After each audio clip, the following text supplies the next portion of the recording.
Hello students, welcome to your own channel science classes by Munjal sir. तो इस chapter की 2 videos देखने के बाद एक स्टूडेंट का मैसेज आता है कि सर आप कह रहे थे कि ये चैप्टर बहुत इंटरेस्टिंग है। कहाँ इंटरेस्टिंग है? तो बेटा रियल में ये चैप्टर बहुत इंटरेस्टिंग है। अगर आपने मैग्नेट, इलेक्ट्रोमैग्नेट और मैग्नेटिक फील्ड की डायरेक्शन नॉर्थ टू साउथ किस तरह से हम डिसाइड करते हैं, इसको अंडरस्टैंड कर लिया तो ये चैप्टर बहुत इंटरेस्टिंग होने वाला है। तो चलिए स्टार्ट करते हैं इस चैप्टर की इंटरेस्टिंग वीडियो। तो स्टूडेंट्स, आपको याद होगा 9th क्लास का न्यूटन्स थर्ड लॉ। क्या था उसमें?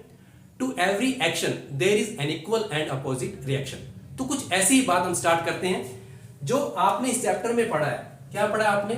ओरिस्टिड का एक्सपेरिमेंट याद होगा आपको कि एक कंडक्टर में से इलेक्ट्रिसिटी को पास करना है। ये हमने बैटरी को लगा के, तो इसमें से हमने ये करंट को पास कर रहे हैं। तो यहां से जब करंट पास होगा तो आपने क्या देखा था? वहां पे पास में रखी हुई कंपस नीडल, उसके अंदर जो है कंपस नीडल को इसने क्या किया था? डिफ्लेक्ट कर दिया था। याद आ गया होगा आपको। तो स्टूडेंट्स, ये वाले एक्सपेरिमेंट ने बताया, ओरिस्टिड ने क्या बताया कि जब भी करंट कैरिंग कंडक्टर में से इलेक्ट्रिसिटी पास करेंगे तो यहाँ पे मैग्नेटिक फील्ड पैदा होगा और ये मैग्नेटिक फील्ड ये फोर्स लगाएगा इसके ऊपर और मैग्नेट को जो है इसने डिफ्लेक्ट कर दिया। ठीक है स्टूडेंट्स, लेकिन यहाँ पे एक साइंटिस्ट आए, एम्पियर। उन्होंने क्या क्या कहा? उन्होंने कहा कि ये जो है मैग्नेट, इसको ये भी एक्सर्ट करेगी एक फोर्स, अपोजिट डायरेक्शन के अंदर सेम फोर्स एक्सर्ट करेगी इस करंट कैरिंग कंडक्टर के ऊपर। ऐसा भी हो सकता है, लेकिन क्या ऐसा होता है कि जब ये फोर्स लगा रहा है मैग्नेट के ऊपर, क्या मैग्नेट भी करंट कैरिंग कंडक्टर के ऊपर फोर्स लगाती है? तो इसके लिए आपके एनसीईआरटी बुक के अंदर एक एक्टिविटी दे रखी है। तो इस एक्टिविटी में क्या है? आपके एनसीईआरटी बुक के अंदर ये एक्टिविटी दे रखी है। तो इस एक्टिविटी में एक स्टैंड आपने लिया है और उस स्टैंड के ऊपर आपने एक एल्यूमिनियम रोड को जो है वो हैंग करना है। तो यहां हम ये स्टैंड बना रहे हैं और इस स्टैंड के ऊपर हम लोग हैंग करेंगे एल्यूमिनियम रोड को, यानी जो हमारा बनेगा करंट कैरिंग कंडक्टर। तो अभी हम जो बात कर रहे थे उसको एक्सपेरिमेंटली जो है हम प्रूव करेंगे, देखते हैं कैसे होता है। ये हमारी एल्यूमिनियम रोड है और इसका भी नाम हमने दे दिया ए बी। तो इसको हम हैंग करने जा रहे हैं। तो देखो स्टूडेंट्स, इसको हमने एक साइड से इस तरह से हैंग किया, यहां पे वायर को एक बार छोड़ दिया। अब क्या है, यहां पे एक मैग्नेट, एक हॉर्सशू मैग्नेट को मैं यहां पे शो कर रहा हूं। तो थोड़ा ध्यान से देख लेना आप। इसकी जो प्लेसमेंट है वो कैसे होगी? यहां पे ये हॉर्सशू मैग्नेट जो है ये फिक्स है, लेकिन जो अपनी एल्यूमिनियम रोड जो है ये जो है मूवेबल है, ये मूव कर सकती है। अब देखो, एक साइड इसकी यहां मैंने फिक्स कर दी और दूसरी जो साइड है वायर की, वो इसको मैं लेके जा रहा हूं इस तरह से यहां पे, और इसका कनेक्शन अपने कर दिया बैटरी के साथ। तो ये कनेक्शन जो है बैटरी के साथ कर दिया इस तरह से। अब अपने देखो ये हॉर्सशू मैग्नेट, ये एल्यूमिनियम रोड ए बी। अब अपने जो है जो स्टार्टिंग आपके दे रखी है वो इस तरह से दे रखी है। यहाँ पे बैटरी का कनेक्शन जो है इस तरह से देख लो आप, यानी ये नेगेटिव, ये पॉजिटिव, ये बैटरी, ये आपकी की। ठीक है स्टूडेंट्स, ये आपकी एल्यूमिनियम रोड और ये आपकी हॉर्सशू मैग्नेट, ये मैग्नेट है, हॉर्सशू मैग्नेट। ठीक है स्टूडेंट्स, तो ये अरेंजमेंट इसका है। अब अपने क्या करना है कि इसमें से करंट को पास करना है। तो देखो students, positive to negative current को पास करो, इसमें से करंट होता हुआ किस तरफ जाएगा? तो इलेक्ट्रिक करंट जो है आपका एल्यूमिनियम रोड में से बी टू ए साइड में करंट जो है पास होगा, और ये जो मैग्नेट है ये फिक्स है। जैसे ही करंट पास होता है स्टूडेंट्स, तो यहां पे एक ऑब्जर्वेशन मिलेगी आपको, क्या कि ये एल्यूमिनियम रोड जो है ये मूव कर जाएगा आपके लेफ्ट साइड के अंदर। ठीक है स्टूडेंट्स, समझ में आ गया?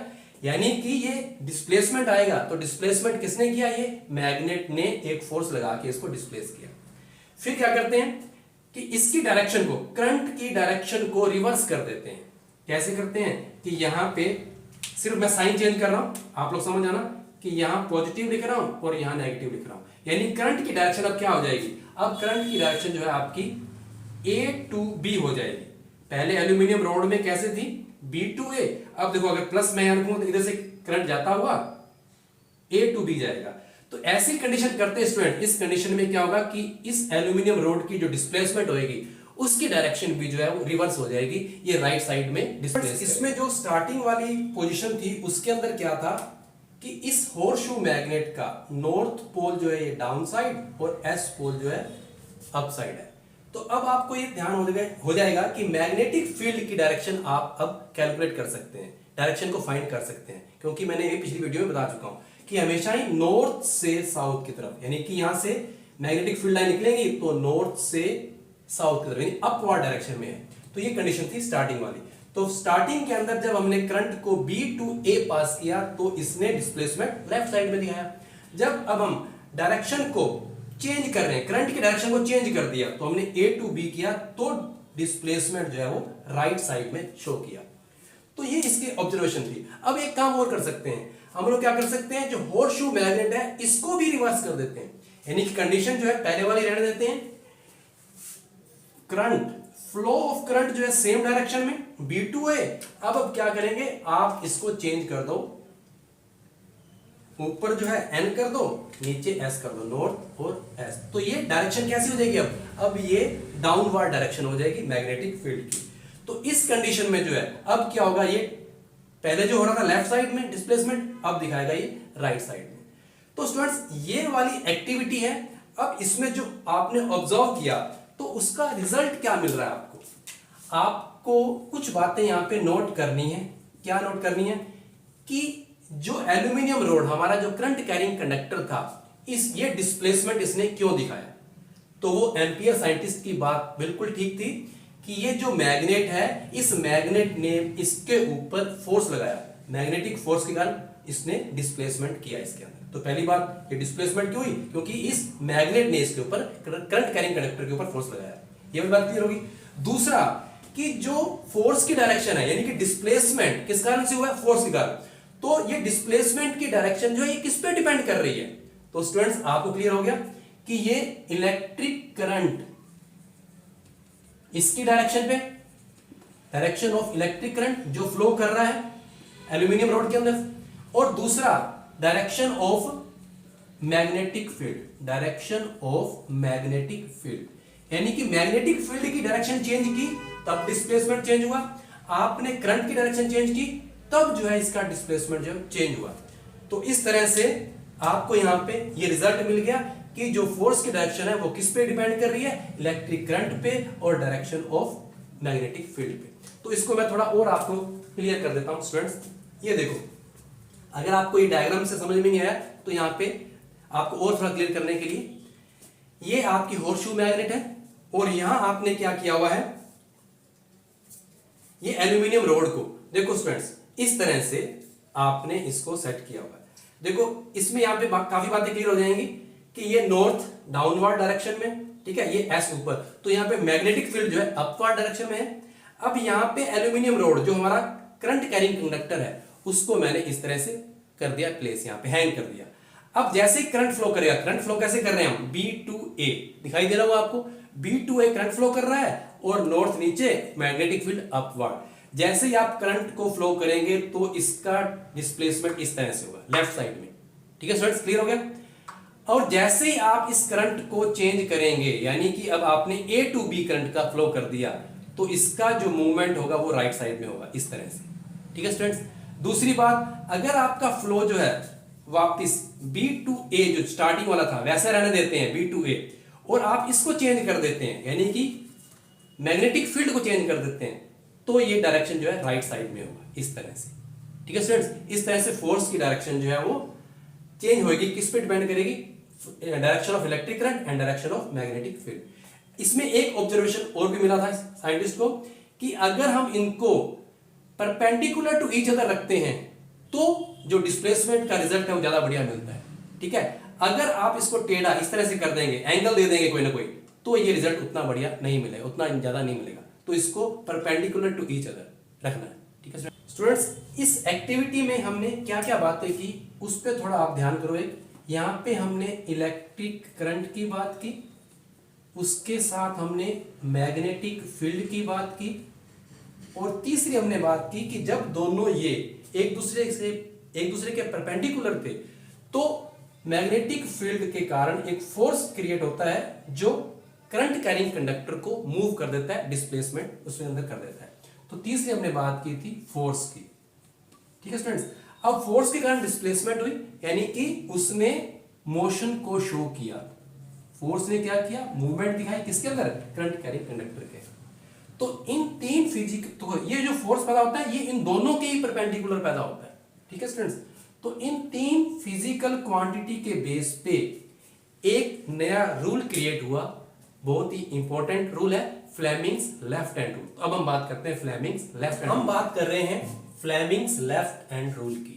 तो ये फ्लेमिंग लेफ्ट हैंड रूल जो है क्या हेल्प करता है, क्या काम आता है, तो इसको अंडरस्टैंड करने के लिए हम यहां देखते हैं कि अगर आप लोग एक करंट कैरिंग कंडक्टर को प्लेस करते हैं मैग्नेटिक फील्ड के अंदर, तो यहां मैं बात कर रहा हूं करंट कैरिंग कंडक्टर की और साथ में बात कर रहा हूं मैग्नेटिक फील्ड की। तो आपको पता है जैसा हमने पिछली अभी एक्टिविटी में किया है, जब ये दोनों एक दूसरे के परपेंडिकुलर पोजीशन के अंदर हैं तो इसके ऊपर करंट कैरिंग कंडक्टर के ऊपर एक फोर्स लगता है, तो उस फोर्स की डायरेक्शन किधर होगी और ये करंट कैरिंग कंडक्टर किधर मूव करेगा, इसको फाइंड करने के लिए फ्लेमिंग का लेफ्ट हैंड रूल आपने अप्लाई करना है। तो फ्लेमिंग के लेफ्ट हैंड रूल में क्या होता है, according to Fleming's left hand rule, stretch out your 3 fingers of your left hand. तो लेफ्ट हैंड की 3 फिंगर्स को आपने स्ट्रेच करना है, कौन कौन सी, थंब, फोर फिंगर और मिडिल फिंगर। तो इसमें if forefinger indicates the direction of magnetic field and middle finger indicates the direction of current, then thumb will indicate the direction of force which is experienced by the current carrying conductor. तो अब आपने याद कर लेना यहीं पे कि four finger किसको इंडिकेट कर रही है, मैग्नेटिक फील्ड को, फोर फिंगर किसको, फोर फिंगर फिर मिडिल फिंगर करंट को, और थंब किस डायरेक्शन को बताएगा, ये फोर्स की डायरेक्शन को बताएगा। तो पिछली एक्टिविटी में हमने देख लिया कि जो फोर्स की डायरेक्शन होगी इन दोनों के ही 90 डिग्री एंगल पर परपेंडिकुलर होगी। तो हम यहां पे इसको इस तरह से दिखाएंगे, फोर्स या अपने बोल सकते हैं कि मोशन, यानी कि जो करंट कैरिंग कंडक्टर की मोशन जो है किस तरफ होगी। तो स्टूडेंट्स यहां पे आपने एक्स एक्सिस पे करंट दिखा दिया, वाई एक्सिस पे मैग्नेटिक फील्ड को दिखा दिया, तो जेड एक्सिस को इस तरह से दिखाते हैं जो तीनों एक दूसरे के परपेंडिकुलर होंगे। तो स्टूडेंट्स आप लोगों ने इस रूल को नेक्स्ट ईयर मार्च अप्रैल तक याद रखना है ऑफ 2021 तक, क्योंकि आपका एग्जाम तब होना है। तो कहीं आप लोग भूल ना जाएं कि कौन सी फिंगर कौन सी फिजिकल क्वांटिटी को इंडिकेट कर रही है। तो इसके लिए हम थोड़ी सी बात और कर लेते हैं, तो बड़े ध्यान से सुनना बेटा, अभी याद हो जाएगा यहीं पे। इस रूल को, फ्लेमिंग्स लेफ्ट हैंड रूल को father mother and child rule भी बोलते हैं। तो ये किस लिए है, ये ट्रिक है इसको याद करने के लिए। देखो स्टूडेंट्स, इन 3 फिंगर में से अगर आपने फादर की डेजिग्नेशन देनी है तो इनमें से किसको दोगे, ऑब्वियस थंब को हम फादर बोलेंगे, तो इसके साथ 4 फिंगर मदर और उनके साथ उनका चाइल्ड। ठीक है स्टूडेंट्स, क्लियर हो गया, ये फादर मदर चाइल्ड। अब देखो बेटा, F for father, F for force, तो याद रहेगा आपको फादर के साथ force, M for mother, M for magnetic field, C for child, C for current. तो इस तरह से आपने इसको याद रखना है कि कौन सी फिंगर किस फिजिकल क्वांटिटी को इंडिकेट कर रही है, ये फोर्स, मैग्नेटिक फील्ड, करंट। ठीक है स्टूडेंट्स, तो ऐसे याद करेंगे। अब आपके एक एनसीईआरटी के अंदर क्वेश्चन दिया हुआ है और उसमें इसी रूल को अप्लाई करके आपने आंसर देना है। तो स्टूडेंट्स ये रूल कैसे अप्लाई करेंगे, तो इसमें एक डायग्राम बना हुआ है और यहां पे लिखा हुआ है मैग्नेटिक फील्ड, यानी मैग्नेटिक फील्ड की डायरेक्शन आपको दे रखी है और फिर बताया गया है कि इस मैग्नेटिक फील्ड के अंदर एक इलेक्ट्रॉन मूव करता है परपेंडिकुलर, यानी कि 90 डिग्री एंगल पे। ठीक है स्टूडेंट्स, तो आपने बताना है the force, the direction of force experienced by the electron. तो इलेक्ट्रॉन पे जो फोर्स लगेगा उसकी डायरेक्शन क्या होगी, यानी कि इलेक्ट्रॉन किधर मूव करेगा। तो इसके जो ऑप्शन दे रखे हैं वो आप ऑप्शन भी नोट कर लो, उसमें दिया हुआ है टू द राइट, पहला ऑप्शन दिया हुआ है टू द राइट, दूसरा ऑप्शन दिया हुआ है टू द लेफ्ट और सी दिया हुआ है आपका इसमें आउट ऑफ द पेज, सी है इसका आउट ऑफ द पेज, और डी जो है ये इनटू द पेज। तो इसको अपने फाइंड करेंगे। देखो मैग्नेटिक फील्ड दिया हुआ है, यहां पे इलेक्ट्रॉन दे दिया इन्होंने, तो थोड़ा सा इन्होंने ट्रिक खेली है क्वेश्चन के अंदर कि आपको सीधा सीधा करंट नहीं दिया। तो आप लोगों ने 9th में या इलेक्ट्रिसिटी चैप्टर के अंदर पढ़ा होगा कि जिधर इलेक्ट्रॉन मूव करते हैं उसके अपोजिट डायरेक्शन में करंट फ्लो करता है। तो यहां पे आपको बस यहीं पे ये देखना है कि हमने डायरेक्शन ऑफ करंट ये नहीं लेनी, इसके अपोजिट ये वाली डायरेक्शन लेनी है। तो करंट की डायरेक्शन आपकी ये होगी। ठीक है स्टूडेंट्स, अब बड़ा इजी क्वेश्चन है। अब आप फाइंड कर सकते हैं कि क्या पूछा गया है कि find the direction of force experienced by the electron. तो फोर्स की डायरेक्शन को फाइंड करने के लिए फटाफट अप्लाई कर दो फ्लेमिंग्स लेफ्ट हैंड रूल। तो फ्लेमिंग के लेफ्ट हैंड रूल के लिए स्ट्रेच करो 3 फिंगर्स ऑफ लेफ्ट हैंड की। तो इसको देखो मदर, ये मैग्नेटिक फील्ड को शो करेगा। तो मैग्नेटिक फील्ड की डायरेक्शन में हमने 4 फिंगर को रख दिया। अब जो करंट की डायरेक्शन है वो ऊपर की तरफ। ठीक है स्टूडेंट्स, तो ये वाली फिंगर जो है ऊपर की तरफ आनी चाहिए, इसको अपने इस तरह से ऊपर कर दिया। अब देखो आपका जो फोर्स की डायरेक्शन है यानी कि थंब जो है वो व्हाइट बोर्ड के अंदर की तरफ जा रहा है, पेज के अंदर जा रहा है। तो आपका आंसर क्या आना चाहिए? Into the page. ठीक है स्टूडेंट्स, अगर नहीं क्लियर हुआ तो अभी एक बार और थोड़ा चेंज करते हैं, आपको अभी क्लियर कर देता हूं। देखो स्टूडेंट्स, अगर यहां पे इलेक्ट्रॉन की जगह पे सीधा करंट दिया होता, यानी कि ये करंट की डायरेक्शन दे रखी है आपको, तो यहां पे देखो कि फोर्स जो है, ये अगर करंट कैरिंग कंडक्टर है तो फोर्स किधर लगेगा स्टूडेंट्स? तो देखो स्टूडेंट्स, ये मैग्नेटिक फील्ड, अब करंट नीचे की तरफ। अब देखो आपका थंब किधर आ रहा है? Out of the page. तो इस कंडीशन में आउट ऑफ द पेज आएगा। तो अगर इलेक्ट्रॉन दिखा रखा था तो इनटू द पेज, अगर सीधा करंट दे रखा है तो यहां पे out of the page answer आना चाहिए। Is that clear? तो स्टूडेंट्स, अब यहां पे मैग्नेटिक फील्ड और करंट, इनको यूज करके कौन कौन से ऐसे अप्लायंस हैं जो बने हुए हैं, ऐसे डिवाइस बने हुए हैं जिनको हम यूज करते हैं। तो स्टूडेंट्स, डीसी मोटर जो आपके सिलेबस के अंदर है, इलेक्ट्रिक मोटर बोलो आप generally, electric motor, electric generator, loud speakers, microphones और आपके मेजरिंग इंस्ट्रूमेंट। मेजरिंग इंस्ट्रूमेंट क्या है? आपके ये सारी बातें लिखी हुई एनसीईआरटी के अंदर, तो थोड़ा ध्यान से देख लो।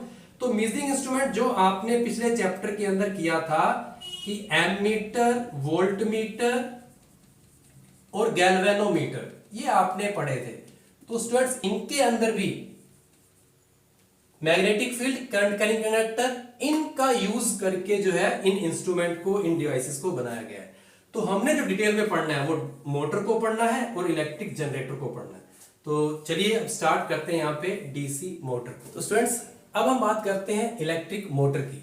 बड़ा ही इंपॉर्टेंट टॉपिक है क्योंकि इसके ऊपर 5 मार्क्स का बड़ा क्वेश्चन बोर्ड के अंदर आता होता है। तो इसके बारे में छोटी छोटी बातें बड़े ध्यान से हम करेंगे, इंपॉर्टेंट है और इंटरेस्टिंग भी है। तो देखना, सबसे पहले हम करते हैं इलेक्ट्रिक मोटर की डेफिनेशन की। तो डेफिनेशन में बताएंगे it is a rotating device. तो वर्ड पे भी ध्यान रखना, रोटेटिंग डिवाइस है। क्या करेगा ये?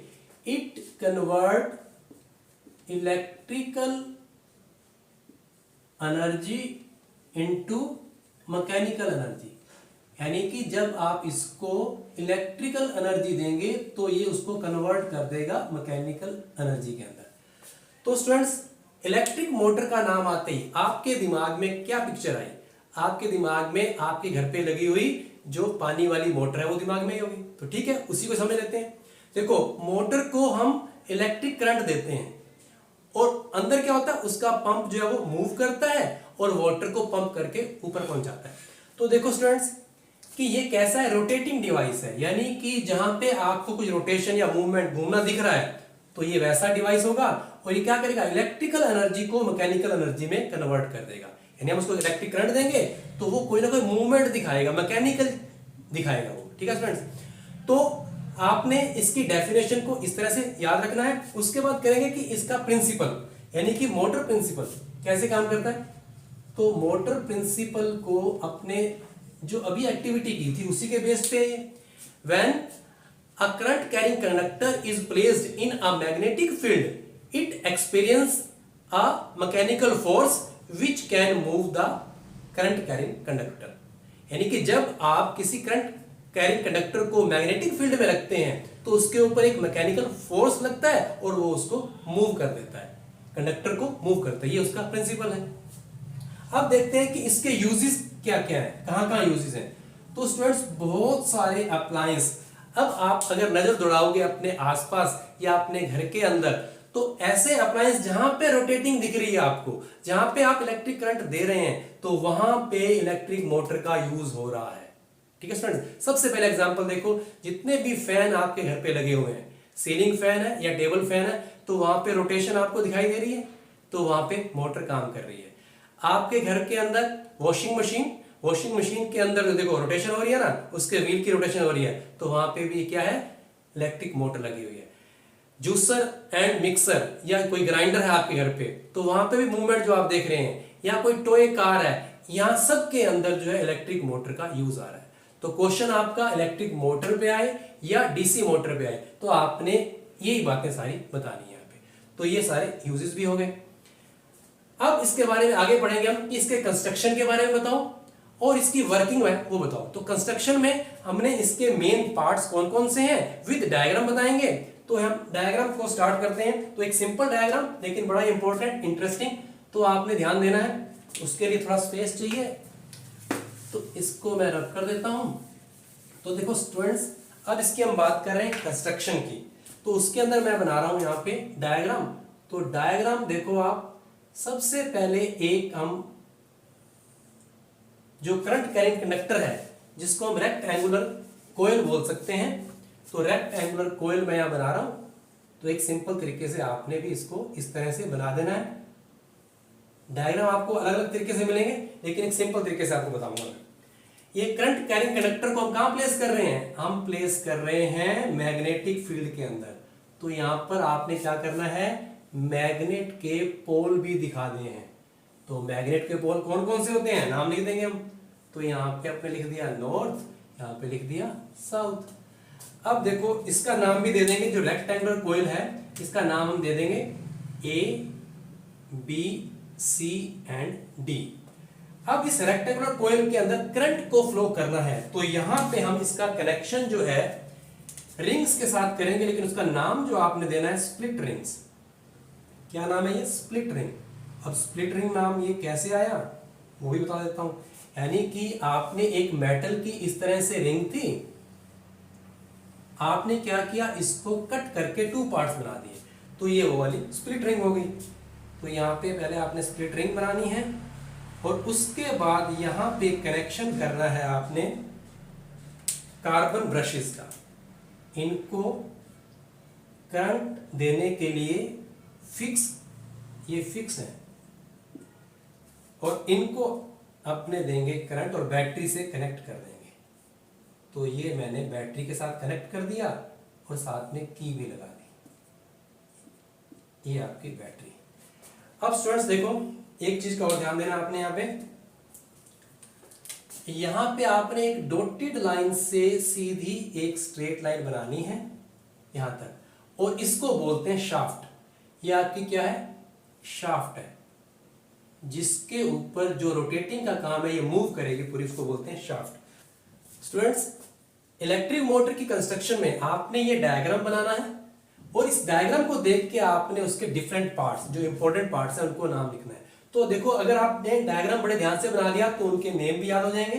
ठीक है, तो इसकी वर्किंग भी यहां मैं आपको बहुत अच्छे तरीके से एक्सप्लेन करूंगा, यहीं पे समझ में आ जाएगी, लेकिन थोड़ा ध्यान से देखना। ठीक है स्टूडेंट्स, तो देखो डायग्राम के अकॉर्डिंग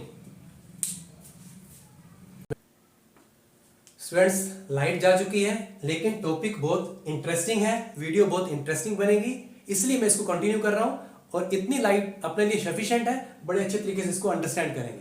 तो स्टूडेंट्स देखो, कंस्ट्रक्शन के अंदर डायग्राम को अंडरस्टैंड करना है, डायग्राम को बनाने के बाद इसके मेन पार्ट लिखने हैं। तो फर्स्ट जो पार्ट है आपका रेक्टेंगुलर कॉइल ABCD। तो यहां देखो ABCD, ये रेक्टेंगुलर कॉइल है, यानी हमारा ये कंडक्टर है जिसमें हम करंट को पास करेंगे।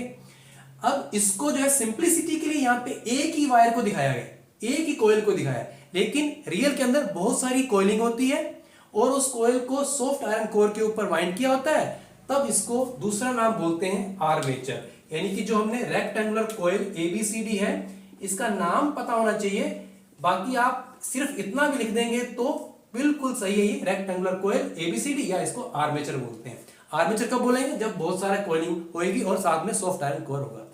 उसके बाद देखो मैग्नेट पोल्स। तो देखो स्टूडेंट्स, दो मैग्नेट को मैंने यहां पे दिखा रखे, एन पोल और साउथ पोल। तो यहां पे हम दिखा देंगे एन और पी, ये पोल्स हो गए दो। Split rings. तो स्टूडेंट्स देखो, स्प्लिट रिंग्स जो है आपकी, तो मैंने आपको बताया था ये वाली, इसको मैं नाम दे रहा हूं S1 और S2। तो ये स्प्लिट रिंग आपकी S1 और S2। उसके बाद कार्बन के ब्रशेस, यानी कि यहां पे करंट देने के लिए फिक्स पट्टियां हैं, ये वाली कार्बन की पट्टियां हैं, जिनको हम यहां पे नाम दे रहे हैं C1 और C2। तो ये कार्बन के ब्रशेस हो गए दो। उसके बाद क्या है? शाफ्ट। देखो ये ब्लू डॉटेड लाइन से जो मैंने आपको बताई है, ये वाली, ये एक रोड है जिसके ऊपर ये मूवमेंट करेगी, रोटेशन दिखाएगी। तो इस शाफ्ट को हम क्या बोल सकते हैं? रोटेटिंग सिलेंड्रिकल रोड, यानी इसको हम बोल सकते हैं रोटेटिंग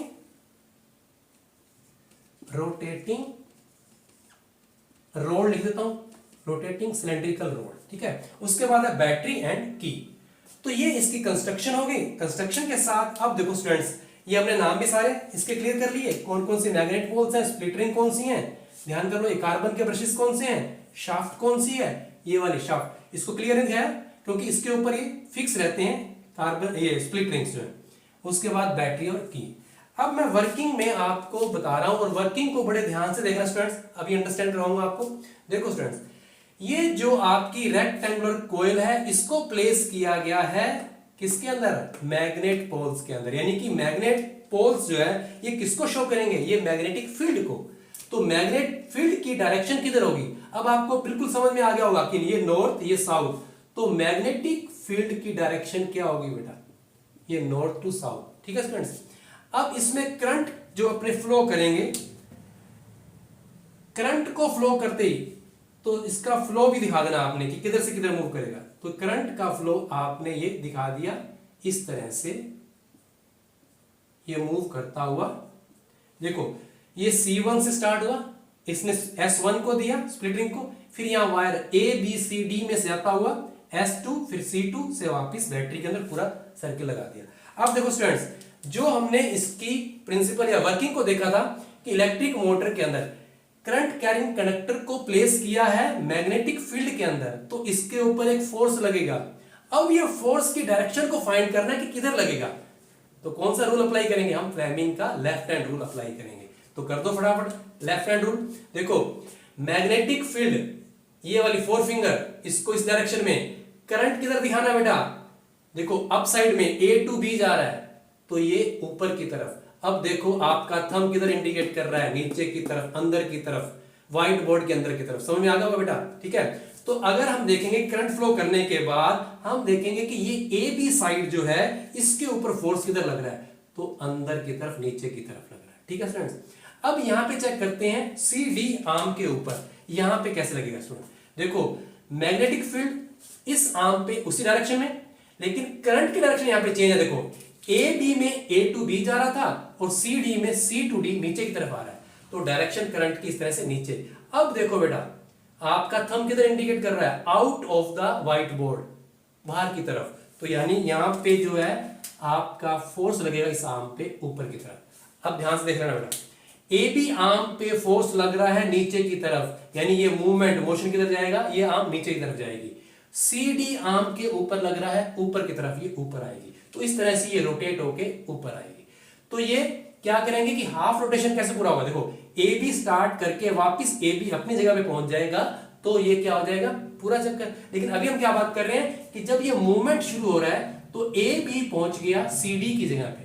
थोड़ा आप सोच रहे होगे कि ये सर क्या हो रहा है, कंफ्यूजन? नहीं, अभी मैं आपको बिल्कुल क्लियर करूंगा यहीं पे। तो AB पहुंच गया CD की जगह पे, ठीक है, हाफ रोटेशन पूरा हो गया ये। तो अब इस कंडीशन में क्या होगा? अभी ध्यान से देखना, इस कंडीशन में जब इन्होंने अपनी पोजीशन को एक्सचेंज कर लिया, यानी कि अब पोजीशन कैसी आ गई? एक सेकेंड, ये देखो, पहले AB जो है पहुंच गया CD की जगह पे, तो CD जो है वो यहाँ पे आ गया लेफ्ट साइड में, और ये जो रह गया इस साइड में। ये हाफ रोटेशन के बाद की पोजीशन है। अब देखो स्टूडेंट्स, अब क्या हुआ कि ये C1 और S1 और S2 इन्होंने भी अपनी पोजीशन को चेंज कर लिया, लेकिन C1 और C2 ये फिक्स है अपनी जगह पे। करंट यहीं से फ्लो कर रहा है, लेकिन अब करंट किसमें से जाएगा? S2 से जाएगा। यानी कि ये जो स्प्लिट रिंग जो है इन्होंने भी अपनी पोजीशन को चेंज कर लिया। ये वर्किंग को बड़ा ध्यान से अंडरस्टैंड करना है, लिखना शॉर्ट में ही है, लेकिन अंडरस्टैंड किया होगा तो यहाँ पे ये S2 आ गया, इधर S1 आ गया। तो अब देखो करंट की डायरेक्शन तो ऐसे रहेगी, लेकिन देखो ये चेंज हो गई। पहले A to B ऊपर जा रही थी, अब क्या है? ये D to C ऊपर जा रही है। अब इधर B to A नीचे जा रही है। ये हाफ रोटेशन के बाद की कहानी है, ठीक है स्टूडेंट्स। अब देखो इस पे डायरेक्शन जो है, देखो जो मैग्नेट पोल्स वो भी फिक्स हैं, ये चेंज नहीं होंगे, ये N और ये S, यानी कि मैग्नेटिक डायरेक्शन जो है, मैग्नेटिक फील्ड की डायरेक्शन वही रहेगी। अब हम देखेंगे कि CD के ऊपर जो फोर्स लगेगा वो इसको मूव किधर करेगा। तो देखो जैसे AB के ऊपर लगा था सेम वैसी कंडीशन, यानी कि करंट जो है वो ऊपर की तरफ, ये मैग्नेटिक फील्ड करंट ऊपर की तरफ और फोर्स जो है नीचे अंदर की तरफ। तो यहाँ पे जो करंट का फ्लो के अकॉर्डिंग यहाँ पे फोर्स जो है नीचे लगेगा। ये फोर्स को अपने लिख सकते हैं, ये मैग्नेटिक फोर्स जो लग रहा है इसके ऊपर। अब यहाँ पे मैकेनिकल फोर्स जो है अब इसके ऊपर वैसे जो से यहां लग रहा था इसको लाएगा ऊपर। यानी हाफ रोटेशन के बाद क्या होगा कि CD जो है वो डाउनवर्ड जाएगी, AB जो है अपवर्ड। पहले क्या हो रहा था? AB डाउनवर्ड जा रही थी आर्म, और CD जो है अपवर्ड आ रही थी। तो ये अब उल्टा हो जाएगा। अब फिर ये हाफ रोटेशन पूरा करेंगे और वापस वही पोजीशन आ जाएगी AB के अंदर। तो यहाँ पे ये हेल्प कौन कर रहा है? ये करंट को चेंज कौन कर रहा है? ये स्प्लिट रिंग चेंज कर रहे हैं। अब स्प्लिट रिंग्स को कॉम्यूटेटर भी बोलते हैं, क्योंकि ये करंट को रिवर्स करता है। आपने यहाँ पे दिखा लेना कि ये मूवमेंट कैसे हो रही है। देखो ये डाउनवर्ड गई, ये अपवर्ड आई, फिर वापस ये वाली डाउनवर्ड गई, ये मूवमेंट ये ऊपर की तरफ आई, लेकिन मूवमेंट एक ही डायरेक्शन में रहा। कैसा? Anti clockwise. तो ये डायरेक्शन जो है एंटी क्लॉकवाइज चलेगी आपकी। तो इसी को मैं यहां पर क्लियर कर रहा हूं इस एड्स की हेल्प से। तो देखो ये अपनी ABCD आर्म है, ठीक है। इसके ऊपर देखो ये शाफ्ट के ऊपर ही फिक्स होते हैं। ये जो आपके स्प्लिट रिंग है अंदर जो है इंसुलेटेड होते हैं, यानी अंदर कुछ ऐसा मटेरियल लगा होता है जिससे करंट नीचे की तरफ ना जाए। सिर्फ ऊपर जो है ये पोजीशन है बेटा। ये जो लगे हुए आपको मैं दिखा दूं पास में से, ये इसके जो है स्प्लिट रिंग लगी हुई है, ठीक है। और साथ में जो कनेक्शन होगा ये फिक्स जो है कार्बन के ब्रशेस। अब देखो स्टूडेंट्स, इसमें से जैसे करंट फ्लो करेगा तो ये वाली जो आर्म है, ये वाली आप लेफ्ट साइड वाली आर्म, इसके ऊपर करंट किधर लग रहा है? नीचे की तरफ, यानी कि फोर्स मैकेनिकल फोर्स नीचे लग रहा है। इस आर्म CD के ऊपर लग रहा है फोर्स ऊपर की तरफ। तो ये मूव करके इस तरह से अपनी पोजीशन को इंटरचेंज कर देंगे। तो यहाँ पे मैंने ये कलर भी दिया हुआ है, थोड़ा सा आपको ध्यान में थोड़ा क्लियर कर देगा कि पहले ये इस पोजीशन में थी, अब चेंज होके इन्होंने अपनी पोजीशन को इंटरचेंज कर लिया। तो ये हाफ रोटेशन हो गया। अब हाफ रोटेशन में आपने ये भी चेक करना है कि पहले वाली पोजीशन में S1 इधर था, ये स्प्लिट रिंग, और S2 राइट साइड में था। तो जैसे ही फर्स्ट हाफ रोटेशन पूरा हुआ तो इन स्प्लिट रिंग ने भी अपनी पोजीशन को चेंज कर लिया। लेकिन यहाँ पे कार्बन के ब्रशेस जो कंटिन्यूस इलेक्ट्रिसिटी की सप्लाई दे रहे हैं ये फिक्स हैं। तो यहां से अब करंट क्या होगा? यहाँ पे जो अपनी आर्म थी CD, यहां से DC से करंट ऊपर जाएगा और इधर से नीचे आएगा। अब जो इस पे फोर्स लगेगा वो नीचे की तरफ लगेगा, इस पे फिर ऊपर की तरफ लगेगा, यानी कि मूवमेंट जो है एंटी क्लॉकवाइज ही रहेगी। तो ये रोटेशन इस तरह से पूरा होता रहेगा। तो ये जो आपकी स्प्लिट रिंग है ये इसकी डायरेक्शन को, करंट की डायरेक्शन को चेंज करते रहेंगे, इसलिए इनको कम्यूटेटर बोलते हैं। और ये मूवमेंट जो है कॉन्टिन्यूटी हर हाफ रोटेशन के बाद ये चेंज होती जाएगी और ये मूवमेंट जो है एंटी क्लॉकवाइज रहेगा, ठीक है स्टूडेंट्स। यहाँ मैं आपको एक छोटी सी मोटर दिखा रहा हूँ। ये DC मोटर है। DC AC क्या होते हैं? Direct current, alternative current. ये मैं नेक्स्ट वीडियो में जब आपको जनरेटर करवाऊंगा, इलेक्ट्रिक जनरेटर, तो उसमें आपको क्लियर कर दूंगा DC और AC क्या होते हैं। तो यहाँ पे मोटर के अंदर मैं आपको यहाँ पे सारा ये एक्सप्लेन करने की कोशिश कर रहा हूँ कि आपको समझ में आ जाए कि हमने किसके बारे में पढ़ा है। तो स्टूडेंट्स ये मोटर एक छोटी सी मोटर है। इसको जब मैं ओपन कर रहा हूँ तो देखो इसके अंदर वो सारी स्ट्रक्चर मैं दिखाऊंगा। तो यहाँ पे आप अंदर देखो, जो मैंने यहाँ पे एक वायर आपको दिखाई है, ये रेक्टेंगुलर कोयल। तो मैंने बोला था इसको आर्मेचर कब बोलते हैं कि जब बहुत सारी कोयलिंग, तो आप देखो कॉपर की कोयलिंग आपको यहाँ पे दिखाई दे रही होंगी, काफी सारी हैं, और ये सॉफ्ट आयरन कोर के साथ वाइंड की हुई हैं। तो इसको यहाँ पे आर्मेचर बोलेंगे। तो ये हमारा करंट कैरिंग कंडक्टर जो होगा इसको प्लेस करेंगे मैग्नेटिक फील्ड के अंदर, नॉर्थ एंड साउथ पोल के अंदर। तो इसमें आप देखो थोड़ा ध्यान से, शायद दिखाई दे रही होगी, अंदर मैग्नेट लगी हुई है, इसके अंदर मैग्नेट लगी हुई है अंदर। तो मैग्नेट के अंदर हम इसको रखते हैं हमारे आर्मेचर को। ठीक है स्टूडेंट्स, अब देखो ये जो आपको रोड दिखाई दे रही है, आयरन की रोड, तो ये हमारी जो शाफ्ट है, ये शाफ्ट है जिसके ऊपर ये मूव करेगी। ठीक है, अब उसके बाद जो है आपको शायद यहां पे दिखाई दे जाए, कोशिश करता हूं कि इसके अंदर, इसके ऊपर ये जो आपको एक कवरिंग और रोड के ऊपर एक कवरिंग और दिखाई दे रही होगी, तो यहाँ पे ये कवरिंग जो है ये स्प्लिट रिंग्स है, इसमें अंदर कटिंग की हुई है, लाइनिंग दिख रही है। तो जहां से करंट जो है वो रिवर्स होएगा हर हाफ रोटेशन के बाद। ठीक है स्टूडेंट्स, अब उसके बाद जो है यहाँ जो आपको करंट कंटिन्यू रखते हैं कार्बन के ब्रशेस, वो यहाँ पे लगे हुए हैं। जब इस मोटर को बंद करेंगे तो यहाँ पे ये कार्बन के ब्रशेस जो है लगे हुए हैं, जो स्प्लिट रिंग के कनेक्ट में रहेंगे और इसको सप्लाई देते रहेंगे। ठीक है स्टूडेंट्स, तो ये दूसरे मेटल के भी हो सकते हैं, कार्बन के ब्रशेस दूसरे मेटल के लगाए हुए हैं। अब देखो स्टूडेंट्स क्या होगा, अब आपको मोटर की जो है थोड़ी रियलिटी समझ में आ जाएगी। इसको मैं वापस पैक कर रहा हूं, तो पैक करने के बाद एक सेकेंड, ये देखो, अब जब मैंने इसको बंद कर दिया स्टूडेंट्स, तो देखो जब हम इसको इलेक्ट्रिक करंट देंगे तो करंट देने के बाद इसके ऊपर जो फोर्स लगेगा, जो वो उसको मूव करवाएगा, तो उसके साथ ये शाफ्ट भी मूव करेगी। तो जब ये शाफ्ट मूव करेगी, देखो स्टूडेंट्स ये वाली शाफ्ट मूव करेगी, तो इस शाफ्ट के ऊपर अगर तो मैंने फैन लगा दिया तो फैन मूव करेगा, अपनी वर्किंग देगा। अगर इसके ऊपर मैंने ग्राइंडर लगा दिया तो वो ग्राइंडर अपना हैंड ब्लाइंडर की तरह काम कर सकता है, या जूसर मिक्सर के अंदर काम करेगा। या इसके ऊपर अगर मैंने व्हील लगा दिया, कौन सा, आपकी वॉशिंग मशीन का, तो वो अपना काम वॉशिंग मशीन जो है रोटेशन में दिखाएगी। तो इसके ऊपर अपने कार का जो है व्हील वो भी लगा सकते हैं, तो वो मूव करेगा। इस तरह से डिफरेंट फंक्शन जो है हम इसको ले सकते हैं एक मोटर को। तो आपको लगता है काफी क्लियर होगा। और फिर जो है हम मोटर और जनरेटर को एक साथ नहीं पढ़ सकते, तो नेक्स्ट वीडियो में हम फ्लेमिंग का राइट हैंड रूल और उसके साथ पढ़ेंगे जनरेटर को, इलेक्ट्रिक जनरेटर को। तो उससे पहले आपने इस वीडियो को देख के आपने इसको रिवाइंड करना है। इलेक्ट्रिकल मोटर जो है, इलेक्ट्रिक मोटर की डेफिनेशन उसकी, उसका प्रिंसिपल, कंस्ट्रक्शन और वर्किंग बड़े ही ध्यान से इसको सुनना है, इसको तैयार कर लेना है। और नेक्स्ट वीडियो मिलते हैं हम फ्लेमिंग राइट हैंड रूल और साथ में इलेक्ट्रिक जनरेटर।